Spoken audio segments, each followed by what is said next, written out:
ಒಂದ್ ತಿಂಗಳಿಂದ ಕೊಟ್ಟಿರೋ ಅಸೈನ್ಮೆಂಟ್ ಇವತ್ ಸಬ್ಮಿಷನ್ ಅಂತ ಬೆಳಗ್ಗೆ ಎದ್ದಾದ್ಮೇಲೆ ಗೊತ್ತಾಗಿದ್ದು. ಸರಿ ಆಯ್ತು ಕಷ್ಟಪಟ್ಟು ಅಸೈನ್ಮೆಂಟ್ ಬರೆಯೋಣ ಅಂತ ಅಂದ್ರೆ ನಾನು ಒಂದ್ ತಿಂಗಳಿಂದನೇ ತಗೊಂಡ್ ಬಂದಿರೋ ಅಂತ ಈ A4 ಶೀಟ್ ಸಪೋರ್ಟ್ ಮಾಡ್ತಾ ಇಲ್ಲ. 8:50ಕ್ಕೆ ಕ್ಲಾಸ್ ಶುರು ಆದ್ರೆ ನಾನ್ ಮನೆ ಬಿಡೋದು 8:46. ಒಬ್ಳಿಗೆ ಕಾಲೇಜು ಸ್ಕೂಲ್ ಹೋಗಕ್ಕೆ ಬೇಜಾರು ಅನ್ಕೊಂಡೆ. ಇಲ್ಲ ಪಾಪ ನೋಡಿ ಈ ಮಗುನು ಹತ್ಕೊಂಡ್ ಹೋಗ್ತಾ ಇದೆ. 9:02ಕ್ಕೆ ಕಾಲೇಜ್ ಗೇಟ್ ಮುಂದೆ ಇದ್ದೆ. ಪಾಪ ಸರ್ ಅಂದ್ರು ಕ್ಲಾಸ್ಗೆ ಅಲೋ ಮಾಡಿದ್ರು. ನಿಮ್ಮೆಲ್ರಿಗೂ ಗೊತ್ತಿರೋಂಗೆ ರೀಸೆಂಟ್ ಆಗಿ ಪಾಸ್ವರ್ಡ್ ನ ರಿಸೆಟ್ ಮಾಡಿದ್ದೆ, ಅಂದ್ರೆ 1 ವಾರದ ಹಿಂದೆ. ಪುನಃ ಮರ್ತೋಗಿದೆ. ಇರೋ 2 ಅವರ್ ಲ್ಯಾಬ್ ಅಲ್ಲಿ ಪಾಸ್ವರ್ಡ್ ಯಾವ್ದಿಟ್ಟಿದ್ದೆ ಇದ ಅಂತ ನೆನಪು ಮಾಡ್ಕೊಳ್ಳೋಷ್ಟಕ್ಕೆ 1 ಅವರ್ ಹೋಗ್ಬಿಟ್ಟಿರುತ್ತೆ.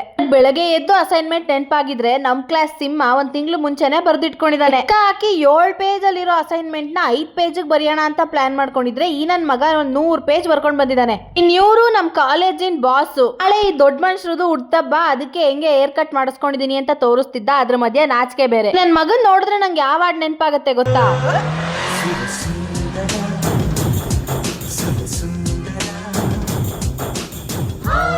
ಇವತ್ತು ಕ್ಲಾಸ್ ಟೆಸ್ಟ್ ಕೊಡ್ತೀನಿ ಅಂದಿದ್ರು, ಅದಕ್ಕೆ ಇವಳು ಮುಂಚೆನೆ ಲಾಸ್ಟ್ ಬೆಂಚ್ ಹೋಗಿ ಇಟ್ಕೋ ಕಾಪಿ ಮಾಡೋಣ ಅಂತ ಹೇಳಿದ್ದೆ. ಅವಳು ಹೋಗಿ ಕಷ್ಟಪಟ್ಟು ಇಟ್ಕೊಂಡಿದ್ದಾಳೆ, ನೋಡಿದ್ರೆ ಟೆಸ್ಟೇ ಕೊಡ್ಲಿಲ್ಲ. ಇನ್ನು ಮಧ್ಯಾಹ್ನ ಊಟಕ್ಕೆ ಪುಳಿಯೋಗ್ರೆ ನನ್ ಫ್ರೆಂಡ್ ಅರ್ಧ ಕೊಟ್ಟಿ ಜಾಮೂನ್. ತಲೆನೋವು ಅಂತ ನಮ್ಮಮ್ಮ ಅಂತಿರ್ತೀನಿ, ಏನ್ ಕಿತ್ತು ದಬಾಕ್ತಿಯ ಕಾಲೇಜಲ್ಲಿ ಅಂತ ಉಗಿತಾ ಇರ್ತಾರೆ. ಏನ್ ಕಿತ್ತು ದಬಾಕ್ತಿದೀನಿ ಅಂದ್ರೆ 2 ಗಂಟೆಯಿಂದ 5 ಗಂಟೆ ತನಕ ಕಂಟಿನ್ಯೂಸ್ ಆಗಿ ಒಂದೇ ಲೆವೆಲ್ ಕುತ್ಕೋಬೇಕು. ಕಾಲೇಜ್ ಮುಗ್ದು ಮನೆಗೆ ಬರೋ ಅಷ್ಟೊತ್ತಿಗೆ 5 ಕಾಲ್ ಆಗ್ಬಿಟ್ಟಿತ್ತು. ಅದ್ರ ಮಧ್ಯೆ ಈ ಮಲಯಾಳಂ ಹುಡುಗ ನನ್ನ ಹೆಸರು ಹೇಳಕ್ ಬರ್ದೇ ಹೋದ್ರು ಸಿಂಜನಾ ಅಂತ ಕರೀತಿದ್ದ. ಅದಕ್ಕೆ ಬೈದೆ, ಫಸ್ಟ್ ನನ್ನ ಹೆಸರು ಹೇಳಕ್ ಕಲ್ತ್ಕೊಂಡ್ ಮನೆಗ್ ಬಂದ್ ನೋಡೋ ಅಷ್ಟೊತ್ತಿಗೆ ನಮ್ಮಮ್ಮ ಕೇಕ್ ತಂದಿದ್ರು. ಇವತ್ತಿಗೆ ಇಷ್ಟು ಕಿತ್ತು ದಬಾಕಿದೀನಿ, ನಾಳೆ ಕಿತ್ತು ದಬಾಕದನ್ನ ವಿಡಿಯೋ ಅಪ್ಲೋಡ್ ಮಾಡ್ತೀನಿ. ಬಾಯ್ ಬಾಯ್.